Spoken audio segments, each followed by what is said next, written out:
Well, thank you for joining me, creatives, community, and kind folks out there. I know today's Thursday, but we are celebrating World Building Wednesday. We are continuing our deep dive into using the arts and artistry in our games, in our settings. And so today we're going to continue with how to include art, or actually just basically create settings in which art and artistry is included in it. Not a bad thing to have, and something maybe often overlooked or not given its value. So today we're going to go above and beyond and just amongst ourselves, we're just going to create settings, maybe even discuss some settings where the arts are very important. Yeah, Kitty, I know you're on camera as well. At least the audio. All right, so today let's talk about how we can put value into the arts in our setting. Maybe something like strangely enough, it actually came to my head. Now I forgot it. Oh yeah. Okay, so as I've mentioned before, previously in the week, that there are plenty of things that we value in life, whether it's like historical locations or whether it's music or dance or something like that. So one of the things we can do to basically make the arts really important is find out, hey, good morning, Fat Ninja DM, what's going on? Cup of coffee, I could use one. One of the things, well, hey, we can't excuse the idea of not just like painting and dance and things like that, but there's also the idea of the culinary arts. That's what I meant to say.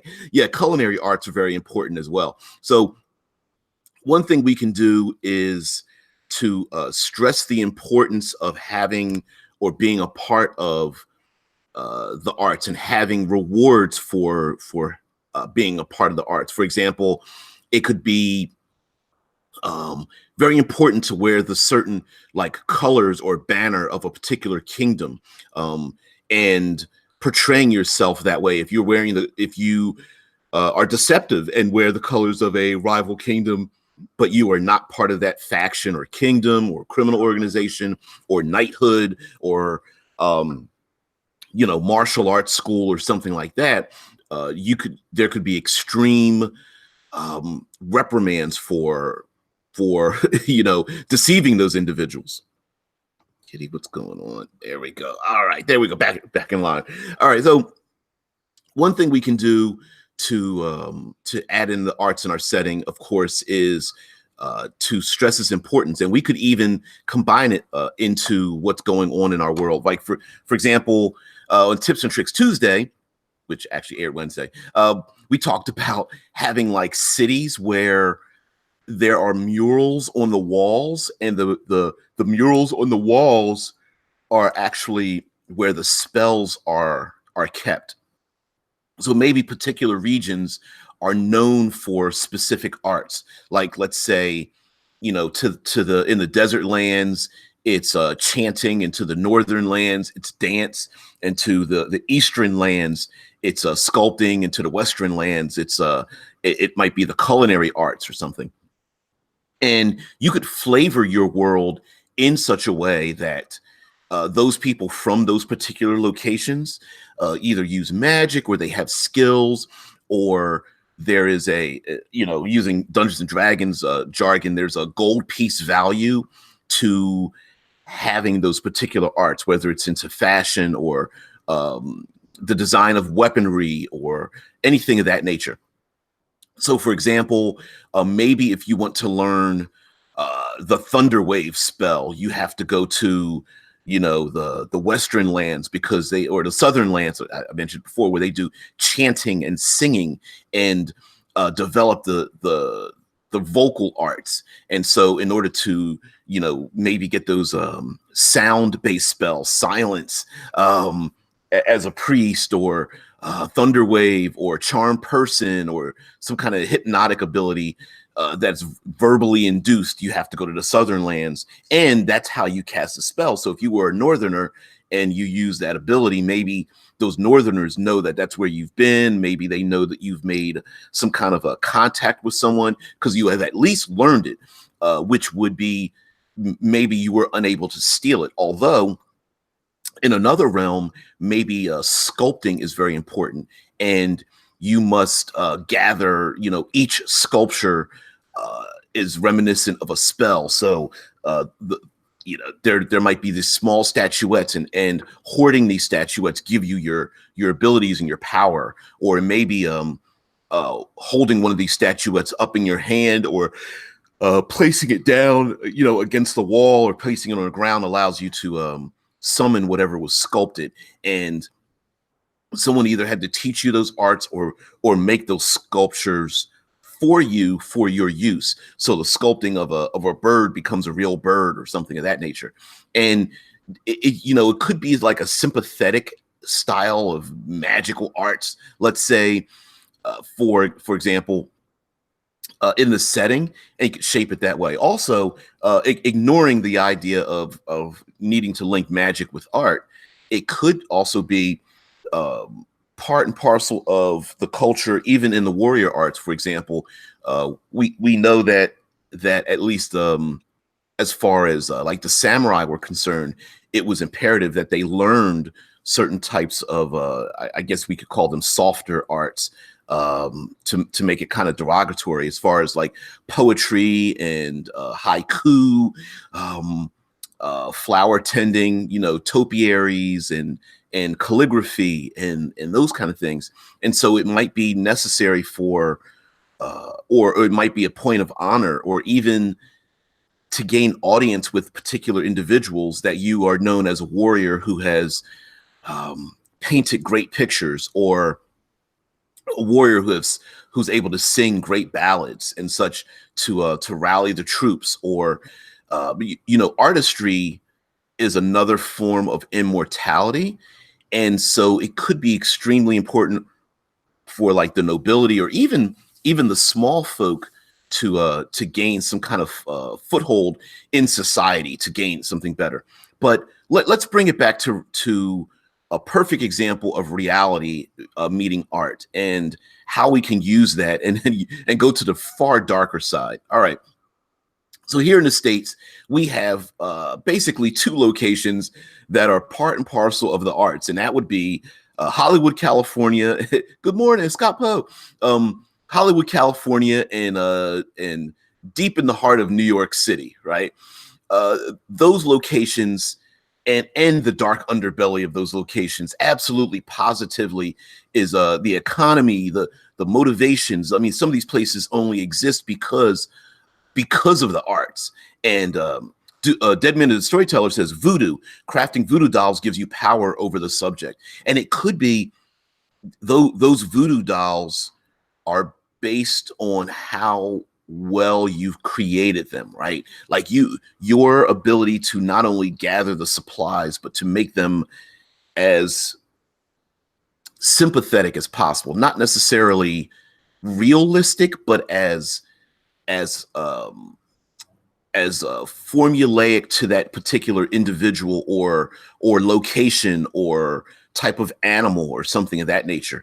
And it may not be limited to like the voodoo doll. We've seen those nasty porcelain dolls, and maybe there's like, a chunk of someone's flesh or heart or something like within the chest of these porcelain dolls in one community, and then in another community they're carved from wood, and then yet in a third community they're carved from stone. Maybe in another community they are the skulls of particular subjects or something. So yeah, and who's to say that let's take Hollywood for example, right? The entire economy is controlled by, pretty much supported by how much money, how much influence is made by people who are in the entertainment business.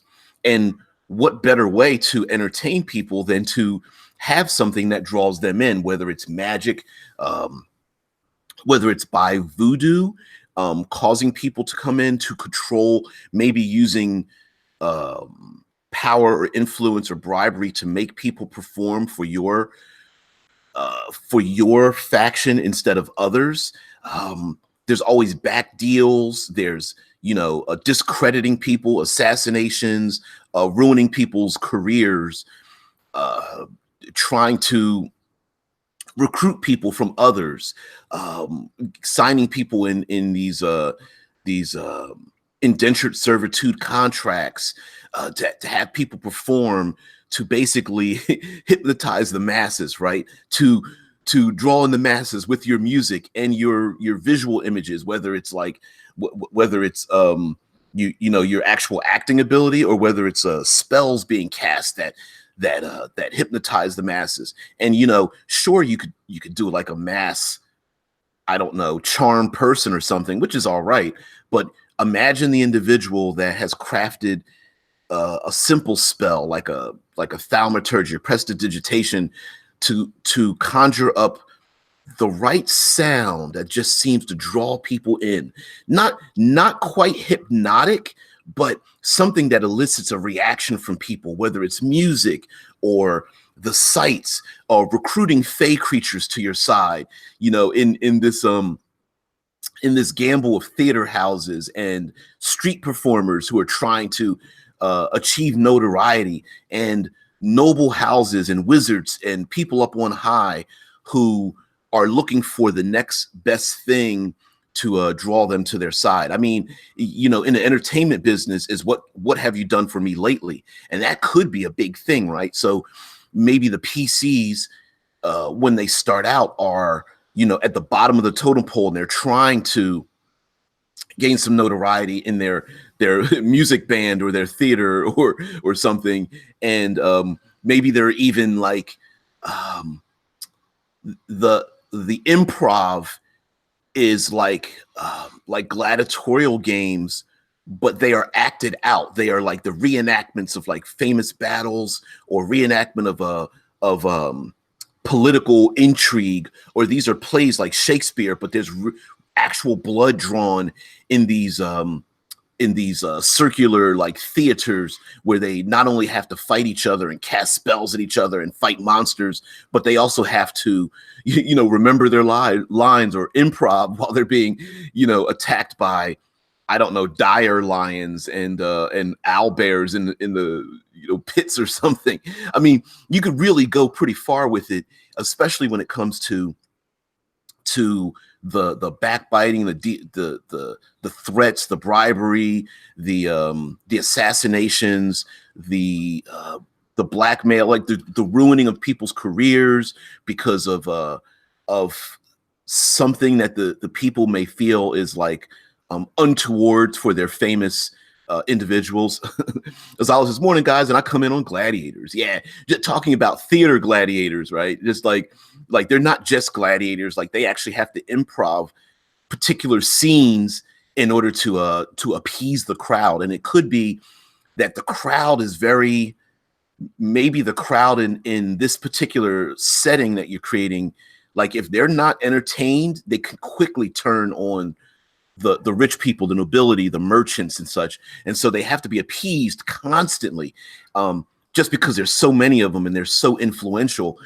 So there could be this desperate fight by these different factions or merchant houses to create entertainment, like Cirque du Soleil style entertainment for the masses. And maybe they're very fickle. At one point when it's brand new, they love you, and then the minute the brand new and shiny is across the street, they go over to the brand new and shiny. Yeah.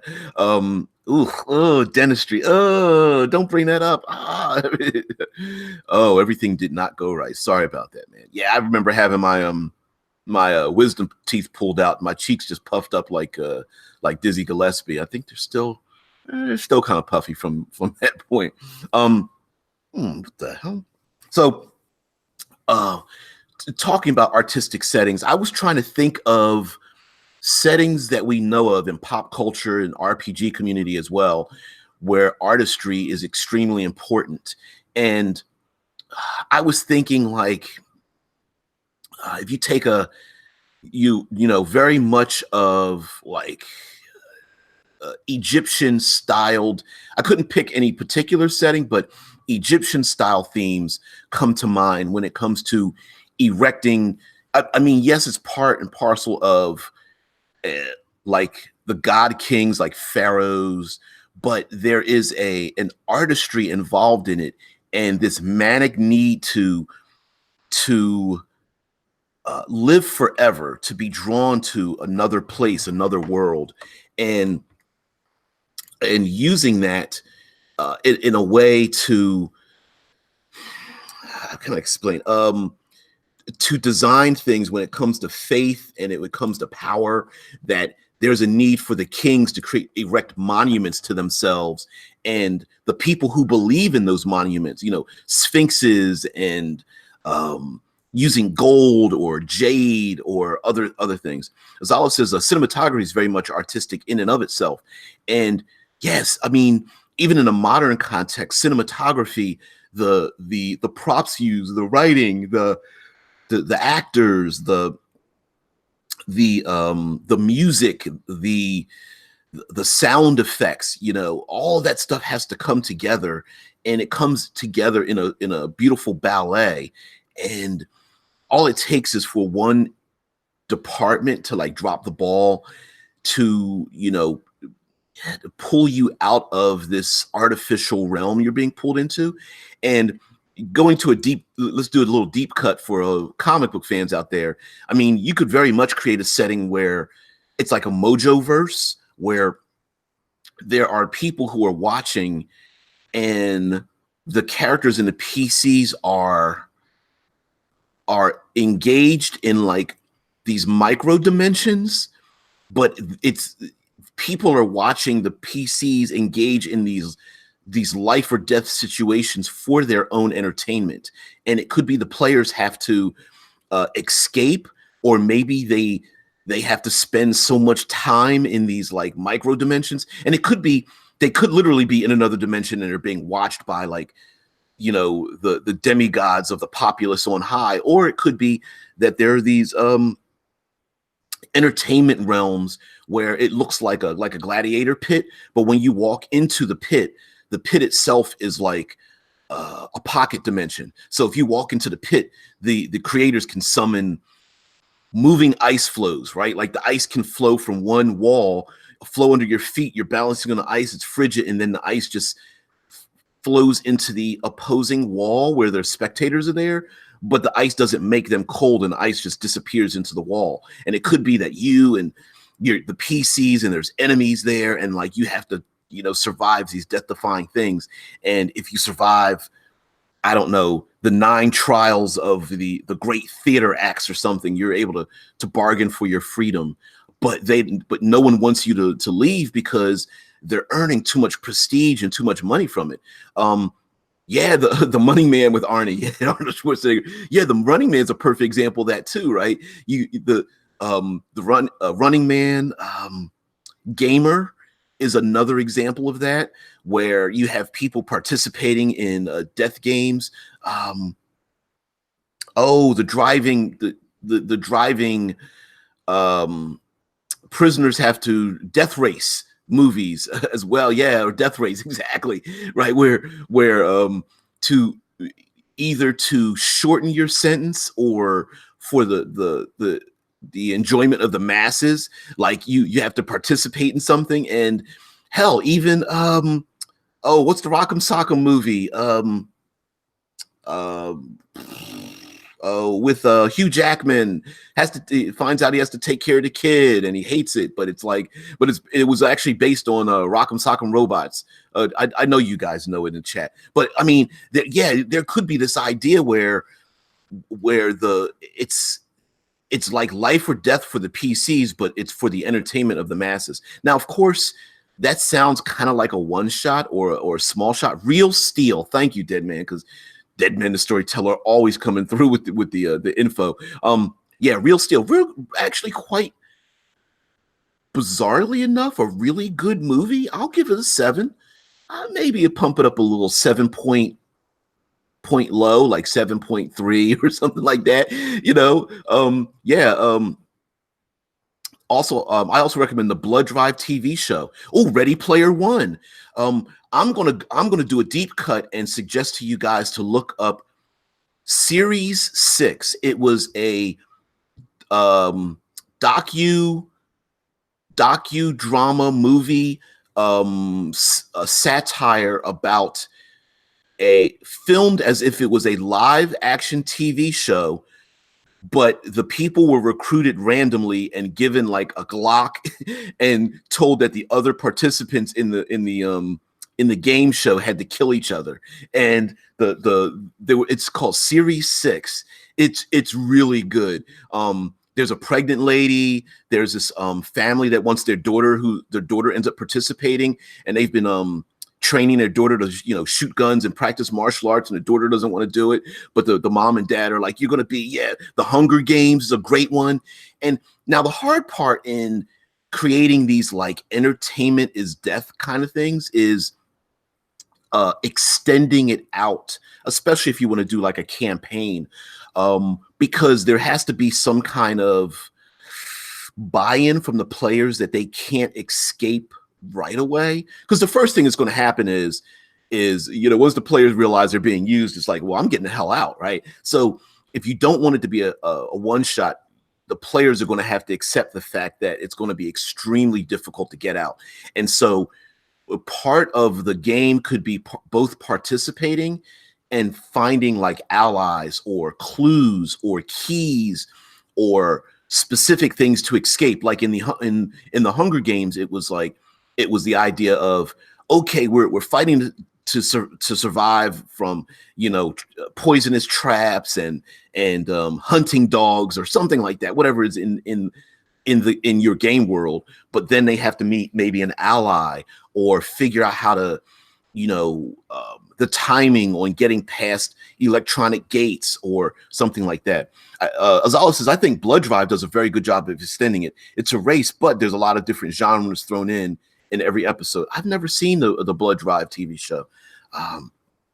Never seen it. Gonna have to check it out though. But yeah, being able to take like making your setting kind of episodic, where you can throw different things in to kind of stretch out the drama, unless of course each gladiatorial style game is in itself an episode. So like if you're doing like a death race, it could be a death race through the Arctic wastelands or something, and then there's a death race through a desert, and then there's a death race through these high mountain passes, and then there's another death race, I don't know, through like an aquatic city or something. Maybe there's like an underwater highway or something, and you're only like thin plexiglass away from the water rushing in if somebody cracks it or something.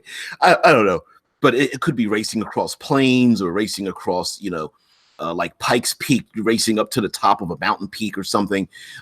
It could be a foot race. It could be a gladiatorial conflict with like an enemy faction, that where the PCs are like, I want to get the hell out of here, but the enemy faction's like, look, there's no way we're going to like topple the government or this regime. I just want to survive. And so just like Hunger Games, there could be other factions you have to fight against, and for every faction you befriend, there are other factions.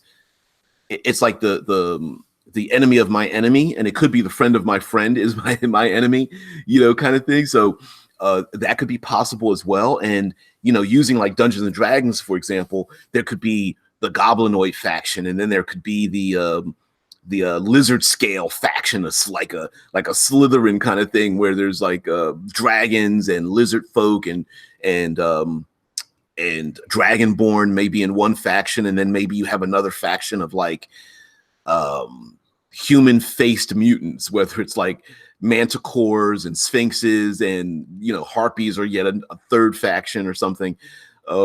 Elementals could be like a fourth faction, and they're all fighting against each other in these gladiatorial games by by the gods, which could very well be the case, right? The entire setting could be controlled by these demigods that are moving things around, which is a classic trope from many of the Greek and Roman styled adventures that like Theseus and Perseus and these other individuals went on, where you see the Greek gods moving chess pieces around, or up on Olympus looking down on their game board, and you see like the clouds, and then you see like the individuals going about their business. So you could create a world where, you know, instead of the gods don't exist or the gods don't take place, like it could literally be the gods take favor on the people who win, or the gods are, this is the last of humanity, and the gods are trying to figure out who's going to live and who's going to survive, who's going to die. When the gods recreate the world, and the PCs have to live in order to extend their bloodline or their race, or hell, just to live long enough to try to overthrow the demigods, or at least, you know, make them change their minds, or go up into their realm and you know, spoil the whole thing. Excuse me. Now, to go in a slightly different direction, you know, of course, we're talking about gladiatorial games and fighting for entertainment and for money and such, but that might feel a little limiting to some people, where it's just basically like, you know, the gladiator fight of the evening, which can get a little bit boring, kind of like, you know, the police procedurals where, oh yeah, there's another murder, you know, Murder, She Wrote, where all of her, you know, this New England town and everyone's always dead every episode, you know, who I think she's Angela Lansbury probably lost more family members in a little bit as she, you know, tries to uncover these murders and such. So if we want to go away from that, we could flip the script and put the PCs in charge of the entertainment, the conflict and such. And so the PCs maybe have to go out into the greater world to collect like exotic animals for a zoo, or find and recruit the greatest singers or actors or acrobats or something. And so maybe the PCs are running their own Cirque du Soleil, and maybe they are also participating in it. And each faction itself is in competition to get the masses. So instead of the PCs being victims of it, maybe the PCs are actually in control of it, and the other factions are trying to get people's favor and such. And it could be, you know, you could get a gray area where the PCs are literally capturing people and enslaving them, but instead maybe the PCs are hiring these individuals. Hey, halfling, you're a great acrobat or juggler or something. We want you to be in our new entertainment thing. And the PCs, maybe that's how, you know, instead of magic items and experience points, maybe those are the rewards from trying to convince these people to join the PC side. And so the PCs control, like the PCs might have like have to train, you know, a group of wyverns to fly in certain patterns in the sky, and like the wizard character is trying to practice certain spells to have certain artistic effects. I mean, you could go really wild with it. And again, there's no reason for this to be like comedic, although you could go that way. You could make it pretty dangerous too, where it's like gladiatorial theater. You know, the tightrope walker really could fall to their death, or the person trying the character really is wrestling lions in a pit. You know, there is a PC that you know, is the druid that summons the elephants or something. And another player character has to watch out when the elephant, you know, goes to step on their chest or something like that. Strongman contests and all those kind of things, sporting events could all be part and parcel of a setting. And maybe behind the scenes is where the lethal stuff happens, instead of in front of individuals, instead of in front of the public. It could be like, there's a strongman contest and people cheer and yay, but then behind the scenes, you know, the PC barbarian literally, like, you know, pulls out weapons against the rival's strongman, who's like a hill giant or something, and they really go after each other. Or it could be controlled by a criminal organization, and the PCs are trying to remain independent, and these criminal organizations are like, no, you're coming to work for us, or else, and there could be they could be trying to strong arm each other, like the idea of like the mob, controlling the dark underbelly of Las Vegas, where you have these gambling houses and these theater places, and the public, the general public doesn't know what's going on in the background, and so you could have a setting where there's a lot of espionage, there's a lot of finding blackmail, stealing. You could destroy pieces of art. You could have music notes being stolen. There could be exotic animals freed and let loose, or given potions to have them fall asleep when they should be performing. I mean, you could have a lot of fun with that. It would be pretty complicated to do, especially with role-playing games like a Dungeons and Dragons, which focuses quite heavily on combat itself. But if you're really willing to fall deep into like the skill checks and using in the Dungeon Master's Guide, using like renown and honor and those kind of like optional rules, I believe you could really dive deep into it. And I guess lastly, I suppose Scott Poe says, "Don't get me wrong, don't get me on the wrong side of the clown union." Yeah. Hey, if you're scared of clowns, you might want to run from that union. It's all right. Everybody vote. Squeezing their nose or something, shooting water out of their flour off of their outfit or whatever. That'd be crazy.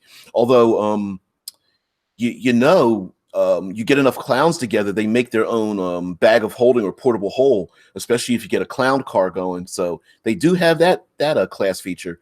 But yeah, you could have some fun with that. I mean, even if we go more towards like, let's take some of the gonzo elements out of it and go far more serious, right? There have been people who, even till this day, that have been given death threats, like let's go for like a Shakespearean type of thing, where as always, that's when the CP 2020 bozos come in. Oh man, it's just like, wow, you could just, I mean, you could really go really wild with that. But even hell, even what was it, Mad Max Fury Road, even that guy drove around with a blind dude, chained up to sound speakers and a flame throwing, heavy metal guitar. So music does play a huge part, even when you're trying to kill people. But if we go a little more serious, like let's go Shakespearean or something, it could be there could be an element of the nobility that would absolutely love to crush these theater people who are making comments about the leadership, but the public loves to see how the leadership is embarrassed. In other words, something like a Hamlet, where Hamlet decides to put on a theater act that exposes the lies of those in charge. And as much as those in charge would love to be like, hey, arrest those people, the average populace is like, no, we want to see this. We want to know what's going on. Almost like the king's fool that's able to make fun of the king and queen. It could be that the PCs are trying to elicit a rebellion, and in order to elicit the rebellion, they are engaging in these become far more lethal stories to tell what's going on in the countryside or something. And the population is like, oh, that's what's going on, and it could be that the nobility or the rich merchants or people in power, they want to shut it down, and they're trying to figure out how to shut it down. And they can't, they'll martyr you if they kill you in public. The people would just, they would just know what's going on. But if they do it with assassination attempts or strong arming you from the background, that could be a thing. Also, let's imagine a world in which there's a Cold War going on, a setting where there are, like, I always bring up the goblinoid hordes on one side. Maybe there's like the hill and stone giants on another side. Maybe there's the scorpion riders down in the south in the deserts or something. And if it wasn't for the arts that brought them together, there would be all out war. And the PCs might be part of that, where um, they are essentially creating like a pacifying effect for the arts. And in this Cold War, while the arts are going, the theater's going on, whether it's juggling or entertainment or acrobats or singing or public speaking or poetry or showing off art in museums, in the background, I mean, there's bloody fights, right? There's spies. There are it's the idea of the a classic James Bond movie where James Bond gets to dress up and go to the dinner party. And so maybe the PCs very often are going to these like elaborate dinner parties with rich merchants, nobles, the elite of society. But in the background, when they leave, it's pretty much like hands off. It's just like blood in the alleys, blood in the streets. But the big, it's like Vampire the Masquerade, right? You don't break the masquerade. The public's not to know. It's almost a faux pas. It could be an embarrassment to be someone who would so disrespect the arts, to actually draw a weapon during an opera, or draw a weapon during a public speaking engagement, or draw a weapon at the Grand Theater or something. Like, who would even do such a thing? People would just turn against you. But yeah, it could very much be that, to turn the tides. If we kill this singer from this land, people will somehow just like, I don't know. I don't like this new singer they recruited. The old one had the greatest songs, or something of that nature. Or even while the singing's going on, the PCs are like fighting in the alleys. They're fighting in the rafters. They are trying to poison or put to sleep or bribe or distract or blackmail some of the performers just before they go out on stage. There could be individuals that are passing notes to each other that are quite important. So in order to receive like secret missives, you have to go to the theater to meet the person with the red flower in their lapel. And once you meet that individual, that kind of thing. Yeah, exactly. Scott Poe says public violence, very gauche. Oh, let's not engage in that. Oh, right, Lovey? Yes. Oh. So it could be, I mean, that could be a thing in the setting. Very much. I mean, if you think about it, that already exists in our popular culture, right? Think of the classic samurai or even knights, where the samurai meet together and they have tea with their enemy. And you're not supposed to commit violence in the house. You'll lose face. You and your family could lose face, or even be put to death because of your bad behavior. So that already exists in like Legend of the Five Rings, where your behavior, it's not necessarily a law, but is also a social contract amongst the population that's almost written in stone. Even though you want to pull your knife and put a knife in this dude's throat, it's like, no, we're going to have to wait till we leave. You know what I mean? Azal says every setting in the world needs that one place where everyone knows that no one fights there or else. And very much so. Maybe there only is one location where, enemies from every other country are able to meet together, and everyone knows you don't draw a weapon, right? You just don't. It's like criminal organizations, right? The mob. Hey, when we get together in Sal's restaurant, no, we get to talk it out. We get to hash out our deals. We may hate each other, but nobody draws a weapon in Sal's. I mean, Sal's makes best lasagna in the world. 15-layer lasagna, I'm in. But you don't draw your weapon, right? Scott Poe says churches in Highlander. Absolutely. There could, like vampires, the Highlander,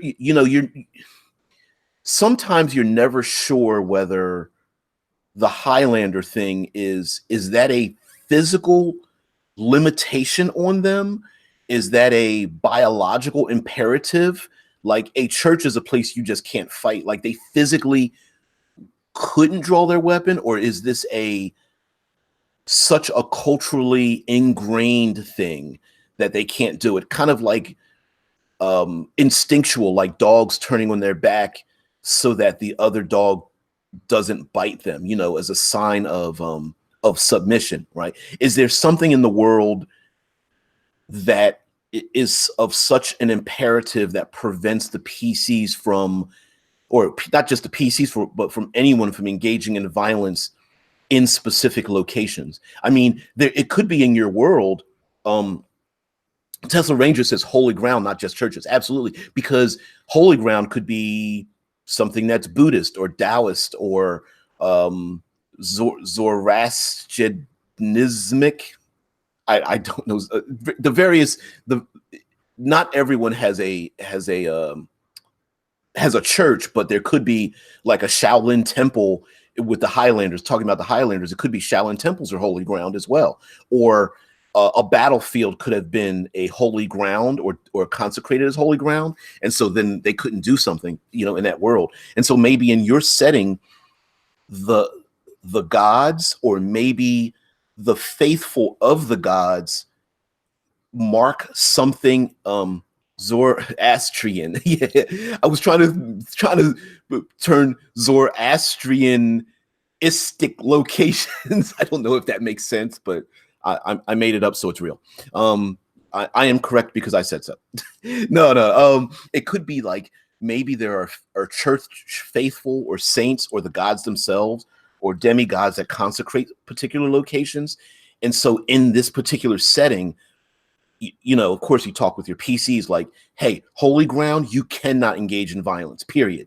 And maybe it's been marked by the elemental elders, elder gods, or something like that, and they're just not able to, you know, there just isn't violence like by anyone. You know what I mean?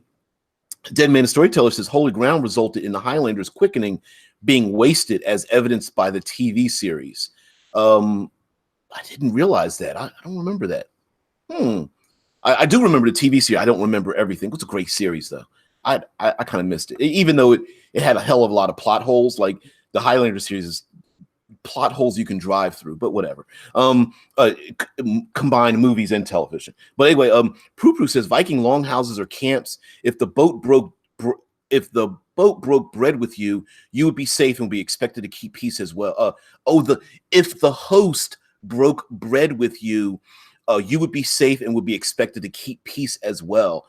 Yeah, keep your weapons at the door. And that, you know, we in our own cultures, we hold things as laws of nature that even we don't realize are the case, right? One perfect example are red lights and green lights at stops in driving around, you know, the countryside, right? You stop at a red light, you go ahead in a green light. Now, yes, it's for our safety, but it's also something so ingrained we don't think about it. Because what if it's 2 o'clock in the morning and there's no one around? You see a red light, you stop. Now, of course, there could be a police officer, some law enforcement that can give you a ticket. But if there's no traffic, why don't you go ahead? I mean, it becomes ingrained in us. Going to a restaurant to eat and not paying, you know, I would never go to a restaurant and not pay, right? It's just like the idea of doing it. It's like, wait a minute. You know, restaurants work on an honor system, and that's something ingrained in our culture. So there are many things. A Tesla Ranger says hospitality was serious business back then, and absolutely could be a thing. You know, breaking hospitality could very much be an affront to the gods. And in the setting that we create, maybe there really are physical ramifications, right? Hey, if you break hospitality, I'm just making this up off the top of my head. You have disadvantage, you know, until sundown or for 24 hours afterwards, or you're cursed with a bane spell or something until you're able to make reprimands, or I don't know, you're hunted by something. You know, if you break the hospitality rules, you gain so many negatives until something happens to you. You know, you gain a point and you roll a D10. And if you roll that measurement or under, you're going to be hunted by something until it exacts its revenge. And maybe people were like, oh, you're going to summon the banshees if you keep breaking hospitality. And someone's like, whatever. And you break it 3 times, and okay, roll a D10. It's first thing in the morning, and you roll a 2, like, oh, it's coming after you. You know what I mean? Like you could make a mechanical limitation or punishment for breaking hospitality, especially if you have PCs that, for some reason are resistant to buy into something that you're creating with them. Azala says back then could be even 50 years ago. Find someone, invite them in for dinner. If they look hungry, now you're lucky if they don't get a gun in the face. You know what? My grandmother used to do that. She used to feed, at the time they were called hobos. Hobos used to, it was from an era kind of reminiscent from the Great Depression, where people used to ride the trains to look for jobs. Of course, no one could own a car, and you could only go so far with walking. So people who were jobless would ride trains. Well, that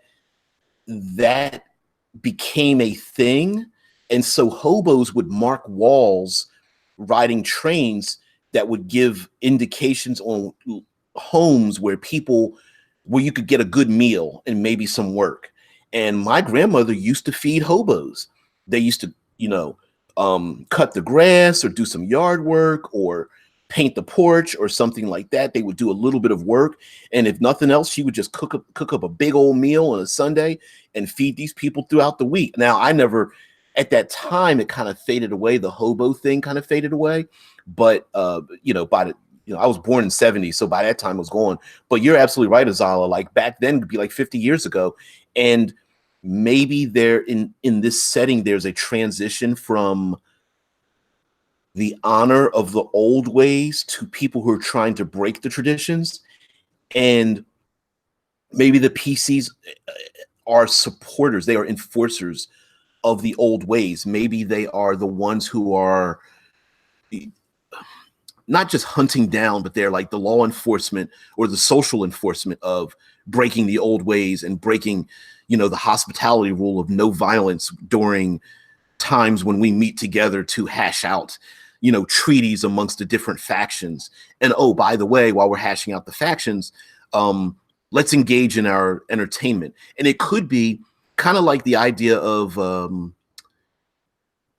different countries sending their greatest warriors. Maybe the arts and entertainment are the way have replaced the great wars. Maybe the great wars have taken such a toll that there are these artistic conflicts instead of massive war conflicts. So for example, yes, we could have gladiator battles where, each country brings or each, region or country or whatever brings their greatest warriors to do battle. But there also could be the greatest countries.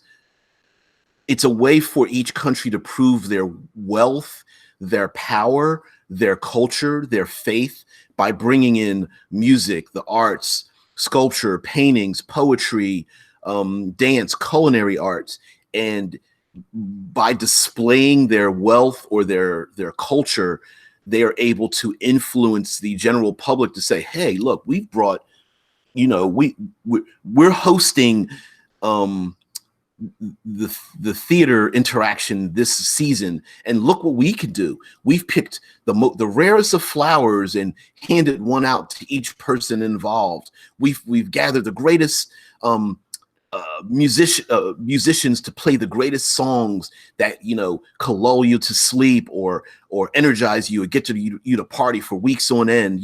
We've recruited the most beautiful men and women from the wild, in the Fey realms and brought them here for you to see. We've captured the most exotic animals and had them train and perform for your very entertainment. And it could be each of these realms has their own specialty. So it could be music one place, paintings another, sculpting someplace else, juggling and mind reading could be someplace else. You know what I mean? Acrobatic skills or flexibility, fitting in, a big person fitting into a small box or something, strongman contests, and they could be each culturally specific. Prue says, my grandmother did the same thing with the few hobos we had back then.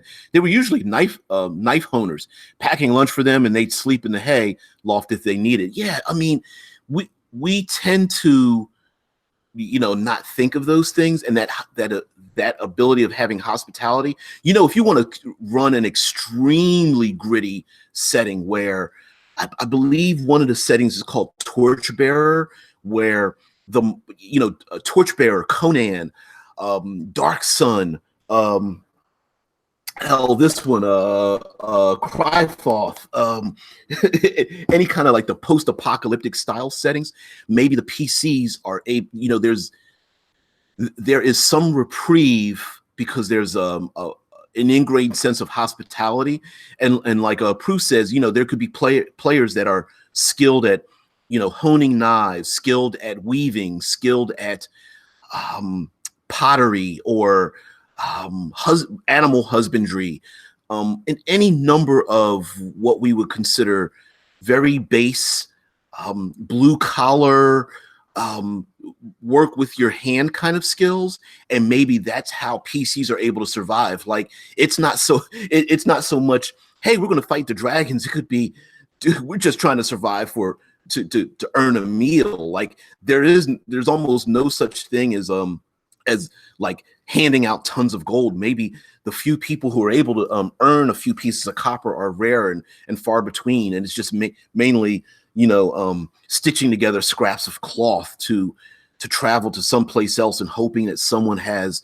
a dusty, nearly dead crops, and you're just there to help them tend their crops so that you can move on to try to find some kind of work or some place to live somewhere else. And there could be these like warlords that are around that are hoarding food, or using the predatory animals to keep the people in line.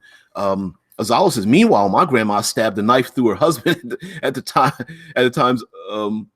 time's arm because he didn't like the supper she made. The women in my family have that crazy gene. Yeah, you can add in some crazy elements into what goes on, and especially, you may not want to break hospitality by having somebody who's like prone to pull out sharp objects.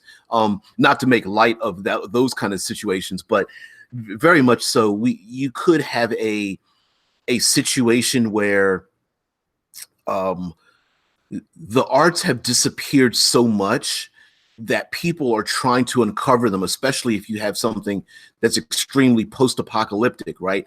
There are people travel far and wide to hear a simple vinyl record being played on a small battery-powered generator or something. There, in the extreme post-apocalyptic realms, we do see a lot of that, right? Where you have someone who's able to, they've only got 4 strings left of a 6-string guitar, and they're the only ones that can play music.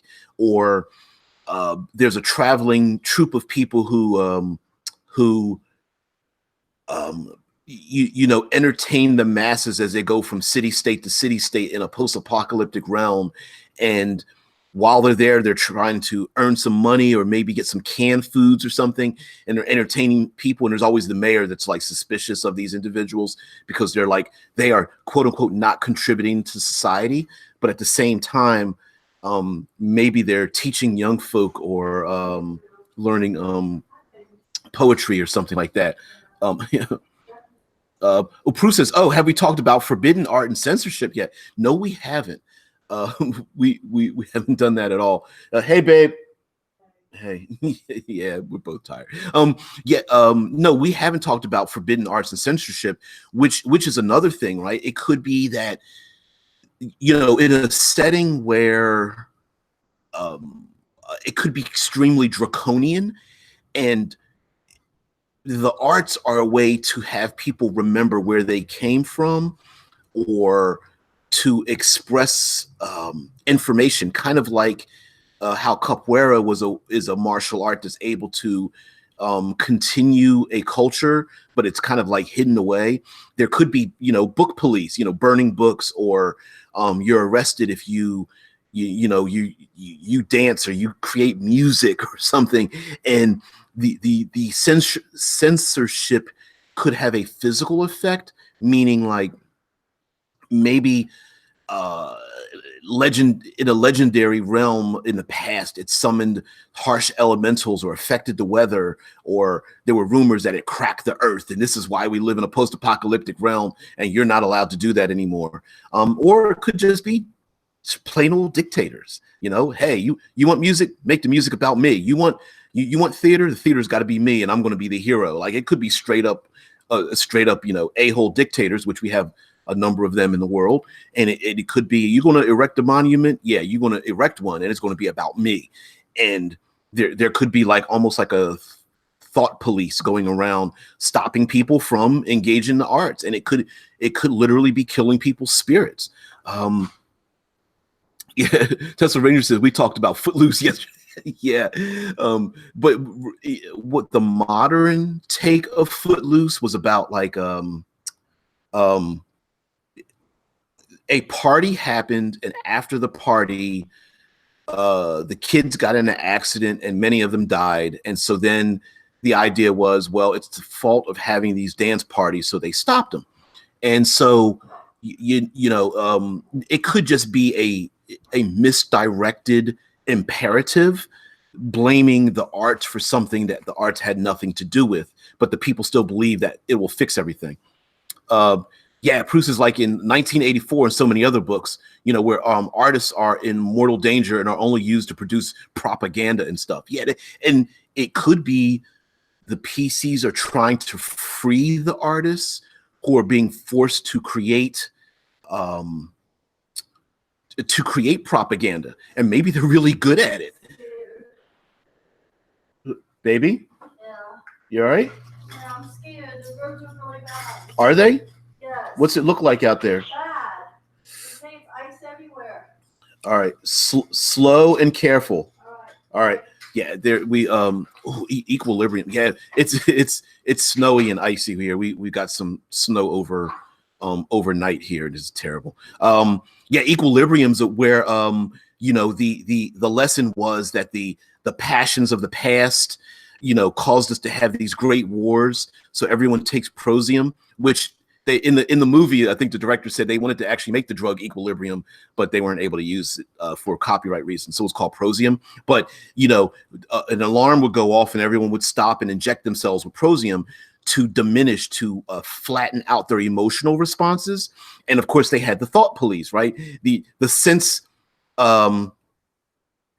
offenders were the people who still had feelings, and the grammaton clerics. I love that movie. Anyway, the grammaton clerics went around and destroyed books, killed puppies, and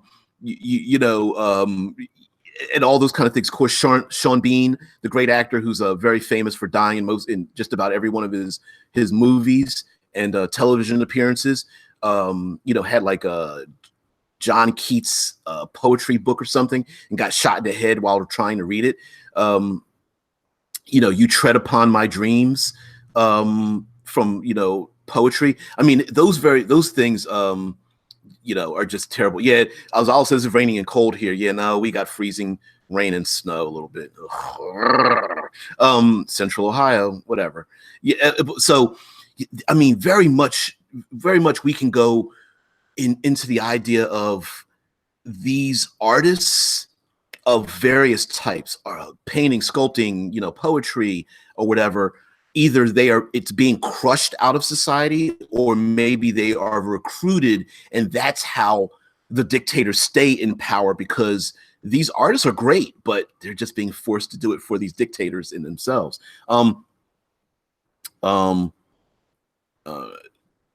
Scott Tesla Ranger says there's only one movie I can think of, Silent Hill, where he didn't die. Yeah, Sean B, great actor, really great actor, but just maybe he just dies well. He's really good at it. Scott Post is, speaking of dictators, when they take over and condemn certain things along with books to be destroyed, hide the art treasures. Right. Well, we've seen that in many movies, although most of them are disaster movies, where you see people moving important pieces of art, or trying to collect pieces of art, or even in post-apocalyptic worlds where someone has like a dusty piece of art of some sort, whether it's like an old iPod, or like, you know, the Mona Lisa sitting in the corner and they miss it or something. You know, you always have those little images. Hell, most of the monuments end up like being crushed. You see like the Eiffel Tower, but the top half is missing and it's like jagged and rusted and stuff. You know, you see the Statue of Liberty, but there's like graffiti all over it, and it's half destroyed. Like there's a reason for showing those images, because we see those monuments, and those monuments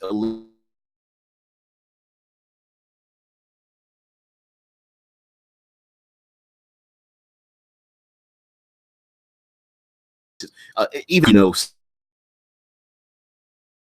when they didn't exist. It's like, no, we're going to destroy those books. Those books give you freedom. Hell no, we're going to destroy it. As I says, just real quick, there's a tabletop RPG called Sean Bean Quest. You play as the different Sean Bean characters in a quest to survive one movie. Yeah, that'd be really funny. Prue Prue says underground art is always interesting, even in easy times. Look at Banksy. People love his secret ass. You know what underground art has, and it's funny because you do have a competition between pop culture art and underground art, and the dichotomy between the two. You know, the underground art like is always the thing that ends up starting to grow to become popular art. And you know, there's always the you're a sellout, or you're part of the masses, or you're no real artist, you're you know, a corporate, you know, lackey, you've went commercial. There's always that underground music's better than, you know, pop culture music, and one always replaces the other, right? The underground stuff gets popular enough where the popularity grows to the point where you're popular, you know, and then another underground artistic style comes up behind it. And so there could be, you could literally have a setting where the underground art is being crushed under the heel of the popular art. And if you want to make money and not be arrested or something, you must make popular art, you know, or what have you. Or maybe the underground art is where the real power comes from, you know, or it could be competition between, you know, the faith and the arts or something. There's also very macabre art, Azala says, like the one person who uses human bodies with no skin. Yeah, you went a little dark there, but you know what? You're absolutely right. We here, I'm going to end this with, here in Central Ohio, we have the Doodah Parade. And the Doodah Parade happens on the 4th of July. And the rain date for the 4th of July is Doodah Parade is always the 3rd. It is the specifically designed as an anti-PC parade. The parade is free. If no matter who you are, you can freely participate in the parade, and it doesn't matter what it is. I'm getting to a point here about the macabre art. Okay, my mom participated in the parade because and if you want to talk about like pop culture and your or government or anything like that, you can participate in this parade. So in this parade, there is a place called Evolved Art, and they do body piercing, and they also do body hanging, hooks through the body where you the people who are, the endorphins are released in the body to give you a high. So every year they do something different, and they walk down the street. One year, I have photos of it too. One year, the Evolved Art people had a giant 1980s pink limousine, and like 15 people had hooks in their back and pulled this car down the street. Another year, they had a flatbed 18-wheeler, and they had a bunch of swings, and the swings had hooks on them, and they hooked the hooks into their like back of their arms and their backs, and the people were swung on them, and you saw people pushing them and stuff. So yeah, that was Prue says I've seen that exhibition with the dead bodies. We've had that here too. Very interesting. But back then we were told the artist had clear permission from the deceased. A lot of doubt has been sowed by that since. I can't see it again with those doubts. Yeah, I heard that too, that the dead bodies were used from like political dissidents or something. Like they were, permission was given by an outside party to use them, but then found out that the dead bodies came from people who didn't give their permission, right? I did hear about that too. As Allah says, from my perspective, dead is dead. I don't really care what happens to my body after I'm dead. You know what? While that may be a growing feeling, there are plenty of people who are like, don't desecrate my body, which is another cultural piece of concrete. There are many people that are like, you honor the dead amongst anything. Prue says, "Oh, I think I've seen pics of the limo years ago." Yeah, yeah, yeah. Evolved art, pretty macabre kind of thing. But yeah, there could be body tortures. There are people who suffer for their art, and it could be like someone staples themselves to a wooden plank and starts cutting off their limbs or something for their art. You know, people that cut off their ear, or like there was a short story. Edited by George R.R. Martin. There were short stories, and in it there was someone called the Death Artist, and the Death Artist killed himself over and over again in different macabre kind of ways, in stretched out for, you know, suffering and stuff like that. It was pretty bizarre, and it was like a famous person, and people were just like, you know, like wondering why this person killed themselves over and over again. So anyway, guys, we've hit the hour mark. I've really got to get to work a little bit early, so I'm going to leave out of here. Thank you for joining me on Thursday for World Building Wednesday. Yes, there's a video I did with a little bit of a tribute to Stan Lee, Stan the Man, comic book creator, who all of the fine, great, you know, artistic things we have today, people my age and younger, were influenced by that gentleman. So thank him for having all of these things. Yeah, yeah. Thank you for telling me, Scott Poe. Drive safe. Definitely will be. I'm gonna come. I want to come home the way I leave home. So yeah. So guys, everybody out there, have a good one. Yes, tomorrow will be Third Pillar Thursday, and we're doing Future Friday on Saturday. So guys, have a good one. I'll see you later, and thank you for joining. Bye.